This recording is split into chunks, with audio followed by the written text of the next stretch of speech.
And joining me now is former Deputy Director of National Intelligence, back on the show. Welcome, Kash Patel. Kash, how you doing, man? I'm great. It's good to be back with you. Thanks for having me. I know you're out there on the bus in North Carolina campaigning for Donald Trump.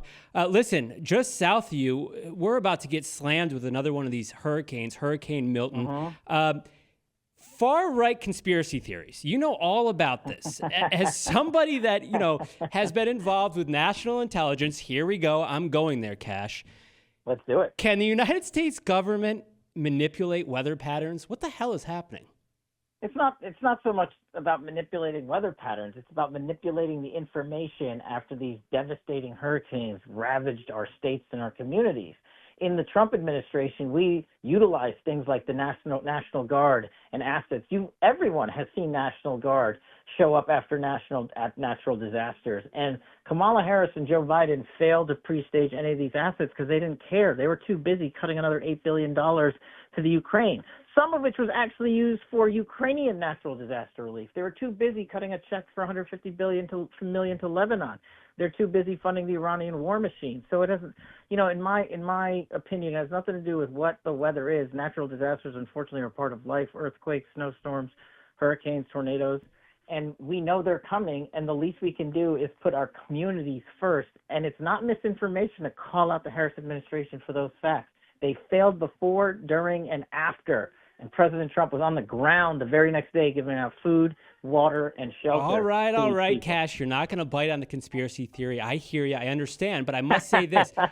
Just before this interview, I was watching the director of FEMA. She was zooming into the White House press corps there. And, a reporter asked her a question: could this hurricane in any way, obviously devastating, and our thoughts and prayers go out to the people of Florida, they're about to get slammed, could it in any way be so horrific that it could delay voting, delay the election? And she didn't really answer the question. She kind of passed the buck there. What are people saying in the Trump world? Could this delay the election? I don't think it's possible to constitutionally delay it, but the impact I'm seeing here in North Carolina and elsewhere is that our communities, when they would go to their voting precincts, some of those precincts are wiped out. So these state governments, and not the federal government, thank God, these state governments have to respond with mobile voting booths and solutions to provide access for our American citizens to vote in these elections. And if they don't do that, then that could drastically change the outcome of the election, because a lot of these counties are, of course, very popular for President Trump. And that's, in my opinion, why D.C. is probably ignoring some of them. So it's something we need to address, and I think the states are working on it. I know the president and his campaign are hard work doing everything they can to provide solutions, but we got to make sure our communities have the right and ability to vote. And that's why it can't come down to November 5th. We got to bank the vote early, and we got to get as many people to do the same.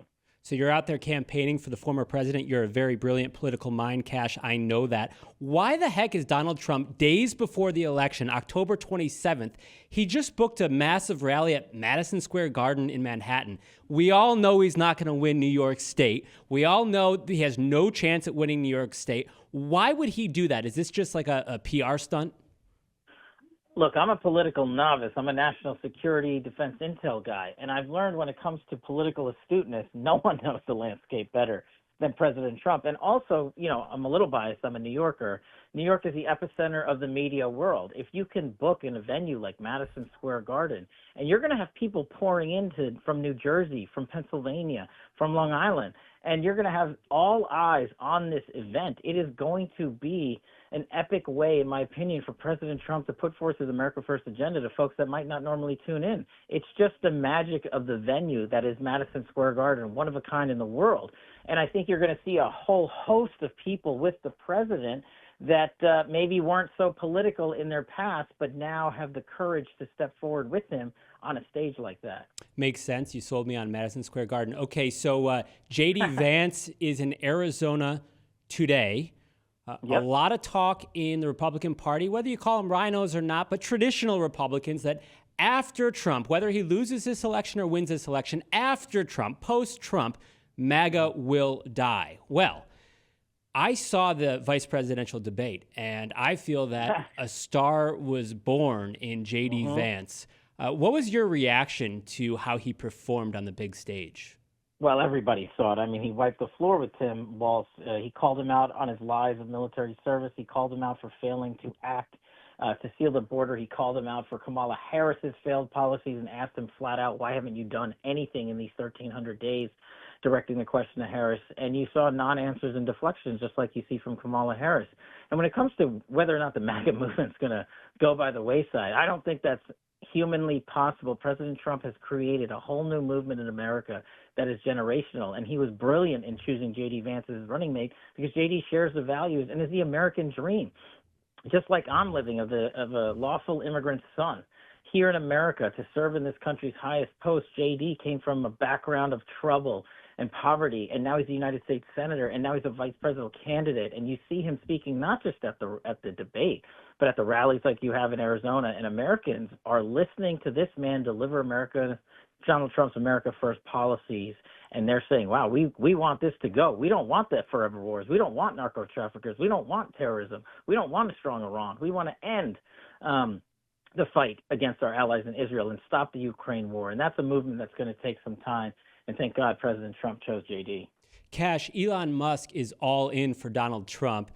He was on Tucker Carlson's program yesterday. You know, I think part of why Kamala is getting so much support is that if Trump wins, that Epstein client list is going to become public. Yes. And some of those billionaires behind Kamala are terrified of that outcome. Yeah. Do you think Reid Hoffman's uncomfortable? Yes. Yeah. And Gates. And Gates. Yeah. So what is he insinuating there? Is he saying that if Donald Trump gets elected, he will release that list? Well, I think one of the things that President Trump has put forward, and I talk about in my book, Government Gangsters, is this Truth and Reconciliation Commission. Far too long has the corrupt bureaucracy in D.C. used the classified system and the redaction system to hide the truth from everyday Americans. And now you have a weaponized DOJ that's doing the same with the black book from Epstein and now the Puff Daddy charges. I think what President Trump has brilliantly partnered with Elon on is solving the corruption in government and getting the truth out to the American people. So whether it's the black book or otherwise, I think Americans are excited to finally know the truth about what Washington, D.C. has been burying with these corrupt politicians. And it's not a Republican and Democratic thing. It's a uniparty thing out there. So it's brilliant for him to tap into Elon Musk's genius. And far be it for me to get into the mental tap dance inside Elon's mind, but I like where it's going so far with the dark MAGA. Okay, last one real quick, Kash Patel, because you've been very gracious with your time. So how will the calculus change in the Middle East? We're talking about Lebanon, Gaza, Israel, Iran, as well as in Ukraine and Russia if Donald Trump is elected. And the reason I'm asking you this is because Donald Trump made comments recently. He's obviously a strong supporter of Israel.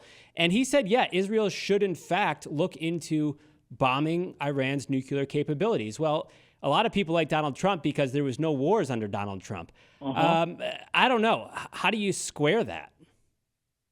Well, listen, the Harris regime has provided Iran with the nuclear bomb. Remember, they're the authors of the Iran nuclear deal. People forget that was meant to give Iran a nuclear weapon. And then Harris doubled down and gave Iran $7 billion. And a month later, they launched a war into Israel. So this is a problem that's been created by Harris over the years. And Donald Trump has the wasta to sit on the world stage with the Putins and Zelenskys of the world and end it. He has the wasta to go out and take on the terrorist leaders in Iran and in Hamas and in Hezbollah and elsewhere. So I think President Trump's national security prowess speaks for itself from his first administration. Nobody wants to mess with President Trump because he means business for the American people. And, you know, I just love the way he handled national security. And I was proud to be his chief of staff at DOD. And we got more great solutions coming behind this leader. And I encourage your audience selfishly to go buy Government Gangsters, my best-selling book, which is now a movie. And let's take out the deep state together.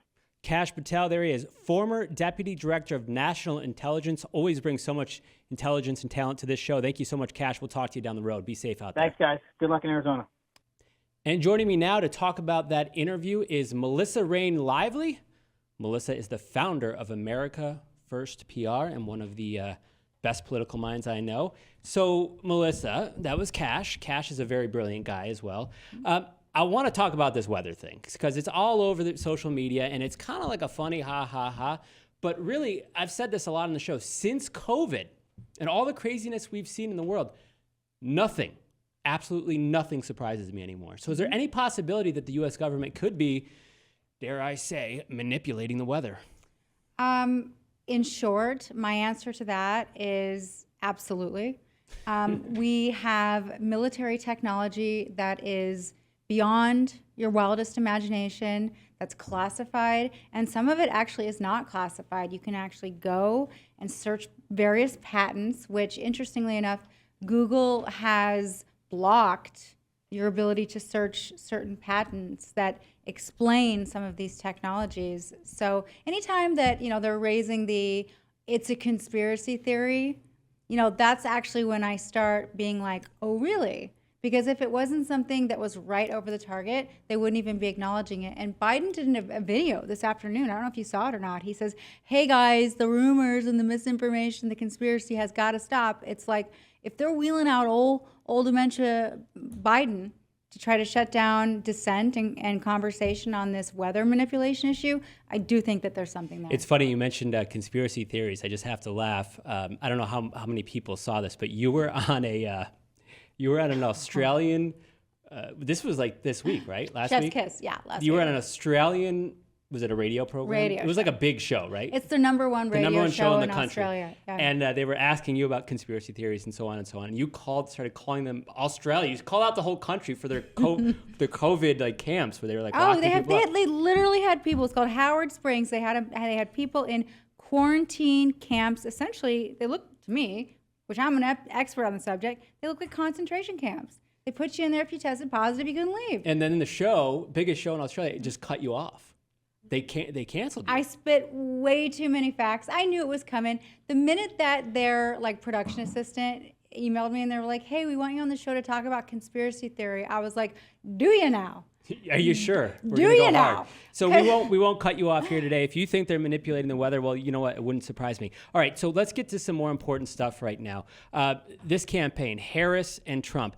I asked Kash about Donald Trump having a large rally in Madison Square Garden. First thing I saw when I saw that, days before the election, October 27th, I said, why is he doing that? Why is he campaigning in New York State? That's stupid. He ain't winning New York State. But when I kind of thought about it a little bit and took a deep breath, it is a PR move, and you're a PR expert. The most famous arena in the world, you have a campaign event right before the election. Perfect, right? It is probably one of the most brilliant political maneuvers of this election, and I'll tell you why. Just visualize some of the artists that have performed at Madison Square Garden. I mean, you've got the Grateful Dead, you've got Fish, you've got Elton John, some of the most epic concerts and performers of all times. And the greatest accomplishment for a performer or an artist is to pack out Madison Square Garden. Like, that is the real deal. You've arrived, you're super duper famous. I don't think a politician has ever utilized that venue for that purpose before. And for Trump's team to say, we're going to pack MSQ a week before the election, it's genius. Yeah, it's MSG. genius. MSG. And the way that we're MSG, not the Chinese food Not kind. the Chinese, yeah. But it's going to be epic, and it's all about optics. And I think now, people are like, how is it possible that there is anybody at all who has Harris Walls signs in their front yard? And so they're like, what is going on here? So I think a week before the election, when everybody goes to the polls, unfortunately, the reality is that people look over their shoulder and they want to know what everybody else is doing. When they see that venue is packed to the brim with Trump supporters that are passionate Trump supporters, the biggest, best rock concert of all time with the most famous man of all time, essentially, they're going to be like, you know what? That's my guy. That's my guy. And it's going to flip people. So they coronated, whatever you want to say, Kamala Harris. And it was kind of these up like this, the honeymoon stage. Everything was beautiful, rose-colored glasses, the whole 9 yards. And then a lot of people in the political world and a lot of Democrats, I have a lot of Democrat friends that are in Washington that said, yeah, but you're going to see this roller coaster come down and it'll level off. It did come down a little bit. But if you look at the polls, Melissa, if you're being honest, among swing states, she's polling pretty well. She's really doing a good job. So she had this big bump, the media's all in for, and now she's kind of leveled off.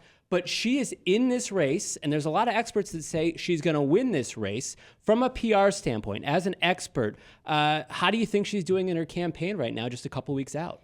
Well, first of all, to touch on the polls, I think the polls are utter garbage. I think that it's very easy to manipulate poll data. I think that if you don't like the sample that you're getting as a pollster or a campaign, you continue to poll segments and samples of the population until you get the data you want, and then you publicize that. That is exactly what her campaign is doing. So if it's this close right now, I think that Why do you go like this? You don't think it's close? I think he's going to run away with it. I think that, yes, the people who are, severely afflicted with the Trump derangement syndrome, there's no help for them. They're terminal. I think that those are the people that you cannot change their mind, and they have Harris Wall signs in their yard.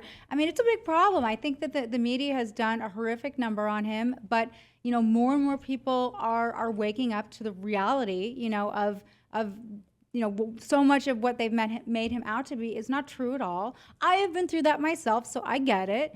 But, the reality is that, I think people, the more that she speaks, now they've got her doing this media blitz, which is, a total mistake. And I think they're doing it because they're like, oh, we had her do interviews. But it's like, listen to what she's saying. Like the 60 Minutes interview, disaster. The call her daddy thing, complete embarrassment. And, as a woman that would probably be somewhat targeted in that demographic, appalling, disgusting, abhorrent. I can't have enough, negative adjectives for that little deal. But do you give her credit for at least sitting down for long form interviews? I mean, she is doing what we've all called, everyone in the media has asked her to do. Yeah. But you know what? To anybody with half a brain cell, they hear this woman talk for 2 seconds and they're like, oh my goodness, she should not be in charge of anything. I mean, she's Trump is a businessman. He's built successful empire. And he's been incredibly successful. What has she built? What has she done? What has she accomplished? I understand what you're saying. I don't think it's right to say at this point, and I understand about the polls. You don't agree with the polls, and we've seen that in our country. But to say that this is a slam dunk for Trump or he's definitely going to win, I think is way off. I think it's going to be contested either way. Well, and I think, that brings up a very important point. Like, absolutely nobody should sit back. I mean, there has been some tremendous efforts to get people registered. But the reality is you must show up and you must vote and you must exercise your right to vote, on election day, or get those ballots in Arizona. They're in mailboxes tomorrow, I think, and get them in. And then once you get them in, you need to check your voter registration status. You need to check and make sure your ballot was actually received and recorded. Like, it's not just a one and done thing. And so people need to take these multiple steps in order to make sure that their vote was recorded and counts. All right, let's get to the juicy stuff. Elon Musk supporting Donald Trump 100%. I mean, I didn't see that coming. Usually these business guys are kind of halfway in, halfway out. They talk with their money. They don't really get out there. Elon Musk was on Tucker Carlson yesterday. He said this. I think part of why Kamala's getting so much support is that if Trump wins, that Epstein client list is going to become public. Yes. And some of those billionaires behind Kamala are terrified of that outcome. Yeah. Do you think Reid Hoffman's uncomfortable? Yes. Yeah. And Gates. Yeah. The reason I brought this up with Kash, and the reason I'm bringing it up with you is, if we have people like Bill Gates that are in fact on that list, and don't sue me, Bill, I don't know if you are or you aren't, those people are very powerful. Those people have a lot of money. These are the people that run Hollywood, that run corporations, that really run our lobbies and run our government, essentially. If that's true, and they're all in for Harris because they think that Harris won't release the list, this is a major story that the mainstream media does not cover. What is going on with that damn list, and why hasn't the American public seen it? I mean, it's one of the greatest crimes and scandals that has ever happened in the history of this country. I mean, and I think that the origin of it, who he was, what his purpose was, and how many very powerful people from all industries, from, all over the world, different governments could be implicated, obviously, corporations. That's why there's just so much effort to protect it. And it's not only releasing the list. I think, as long as Democrats are in power, they know, to an extent, if you're implicated on that list, you're not going to be prosecuted. I think the fear is that not only will Donald Trump be elected, the list will be released, but all of those people will be finally prosecuted and held accountable for their crimes, which is, that's what a lot of us want. I mean, There's just so much horrific things that happened, just with Epstein. But I think when you kind of peel back that layer, so much more degeneracy and crime and just horrific things will be exposed. And I think that's what they're worried about.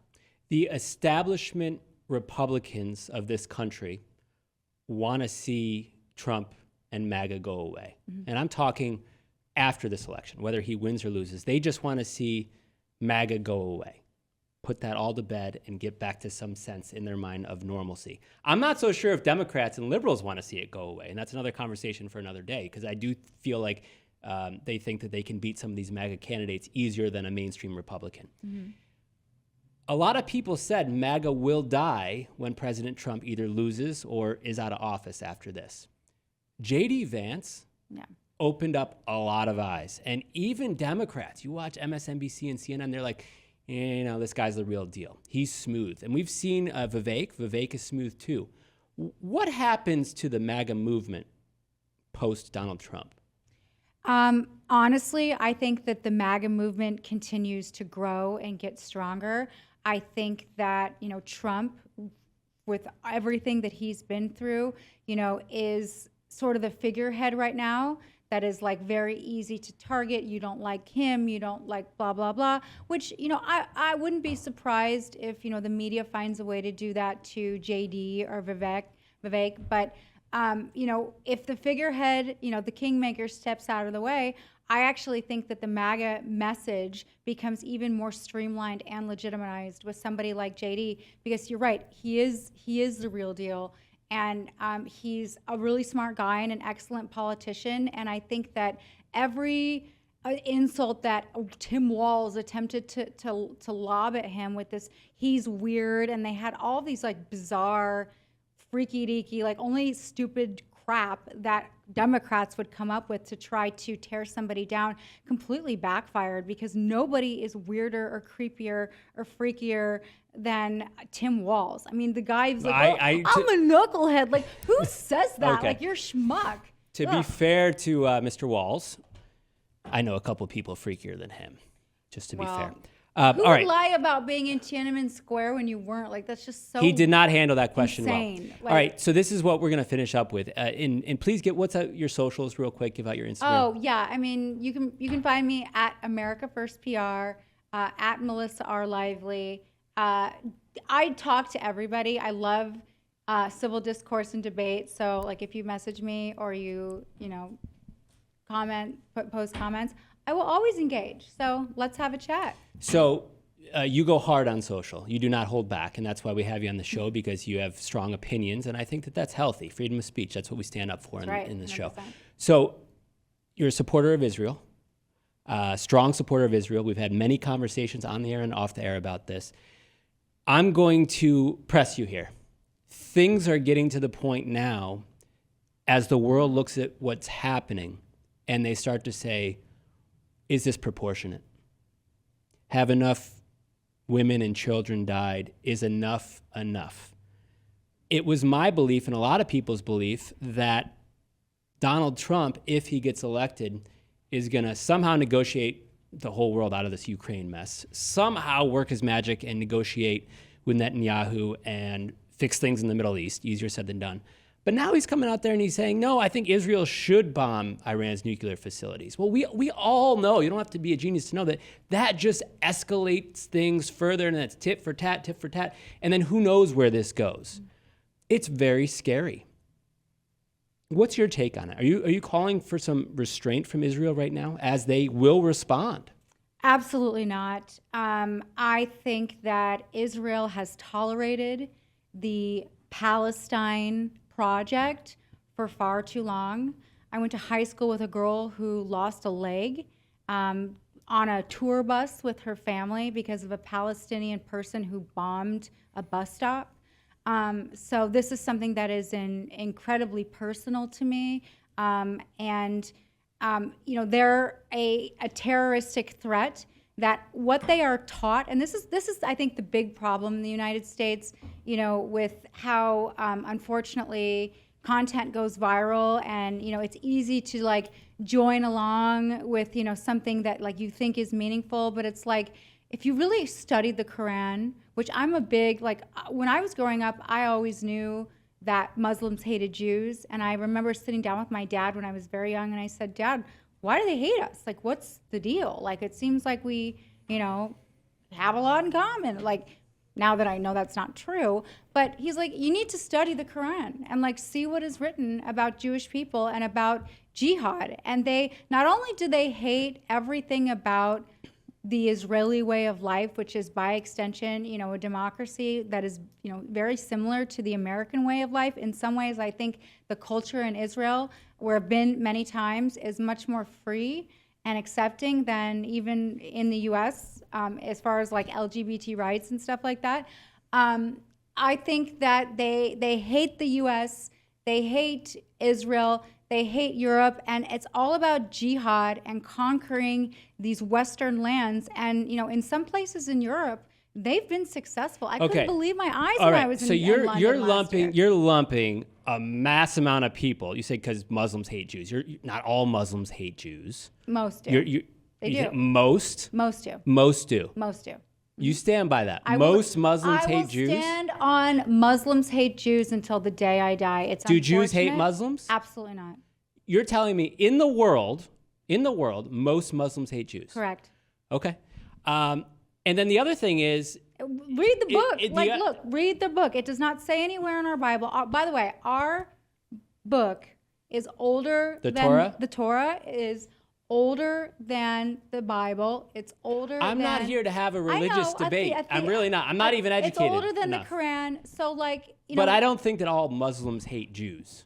And I don't think that most Muslims hate Jews. I think that's outrageous. I hope not. Melissa, not. that's outrageous. But my personal experience says otherwise. That's all I'll say. Okay.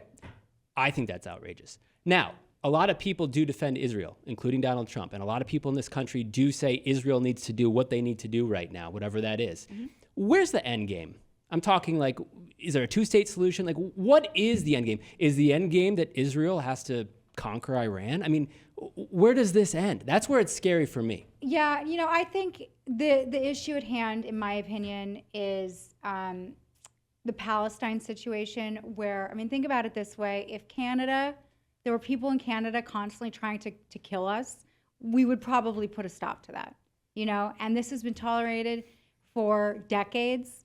And, after what was the greatest massacre of Jewish people since the Holocaust on October 7th, we're done. We're done. And we've tried this experiment. It hasn't worked. The idea of Palestinians, there are more Muslims living in Israel, I don't know if you know this, that are citizens. They hold positions in government. They are welcome, if they want to. Do they hate Jews? They don't hate Jews. I don't think so. I think that those are probably the more enlightened people. See, I think that are the reason I go back to it is because I think part of the problem is this rhetoric. We know there's extremes on all different sides in this world, terrible extremes, and that's why we have wars. But to generalize, that's why we have a lot of this. And I think like the generalizations are stupid. I think that there's a lot of, to have the pain that I have felt every single day, and just the absolute disgust. Not only that there are hostages that are Jews that are still in Palestine, there are American hostages, and just the idea of our government sitting by the wayside for a year. In my opinion, if I was in the Oval Office or if I was a special advisor, there would have been Marines on the ground to get the Americans the next day. That is unthinkable, disqualifying on every level for the Biden-Harris administration, disgusting, right? And Trump, not only do I think he'd get the hostages back and put an end to this, the Iran issue, I think, is, unfortunately that there's the money and the way that the proxies are, that's why they've had incursions into Lebanon and the Iran back and forth, because they're the ones that are funding it. The Palestinians don't have an army. They don't have anything. Right. So, but that being said, they need to get the Palestine situation under control. I really do believe that not only would Donald Trump come in and put a stop to the fighting, I think he will rebuild Palestine into, by the way, Palestine's got the best beachfront property in the Middle East. So and it was a nice place to live. Gaza was a nice place to live. I don't know if people know this or not. It was a very nice place to live prior to October 7th. And what's happened has been horrible. There's been unfortunate lives lost on both sides. Not good. Nobody can say that that's a good thing.